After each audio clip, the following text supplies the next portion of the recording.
नमस्कार दोस्तों, मैं अमित आपका फिर से स्वागत करता हूं मेरे चैनल अच्छी बातें आपके साथ में। आज हम जानेंगे श्रीमद् भगवद गीता के चौथे अध्याय के श्लोक संख्या 11 के बारे में। इस श्लोक में भगवान श्री कृष्ण कह रहे हैं कि हे पृथानंदन, जो भक्त जिस प्रकार मेरी शरण लेते हैं मैं उन्हें उसी प्रकार आश्रय देता हूँ, क्योंकि सभी मनुष्य सब प्रकार से मेरे मार्ग का अनुसरण करते हैं।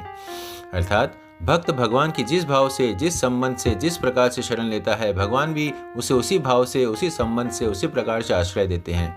जैसे भक्त भगवान को अपना गुरु मानता है तो वे श्रेष्ठ गुरु बन जाते हैं, शिष्य मानता है तो वे श्रेष्ठ शिष्य बन जाते हैं, माता पिता मानता है तो वे श्रेष्ठ माता पिता बन जाते हैं, पुत्र मानता है तो वे श्रेष्ठ पुत्र बन जाते हैं, भाई मानता है तो वे श्रेष्ठ भाई बन जाते हैं, सखा मानता है तो वे श्रेष्ठ सखा बन जाते हैं। भक्त भगवान के बिना व्याकुल हो जाता है तो भगवान भी भक्त के बिना व्याकुल हो जाते हैं। भगवान मानो इस बात को कह रहे हैं कि तुम अपना सब कुछ मुझे दे दोगे तो मैं भी अपना सब कुछ तुम्हें दे दूंगा, और तुम अपने आप को मुझे दे दोगे तो मैं भी अपने आप को तुम्हें दे दूंगा। भगवत प्राप्ति का कितना सरल और सस्ता सौदा है। अपने आप को भगवान चरणों में समर्पित करने के बाद भगवान भक्त की पुरानी त्रुटियों को याद तक नहीं करते, वे तो वर्तमान में साधक के हृदय का दृढ़ भाव देखते हैं।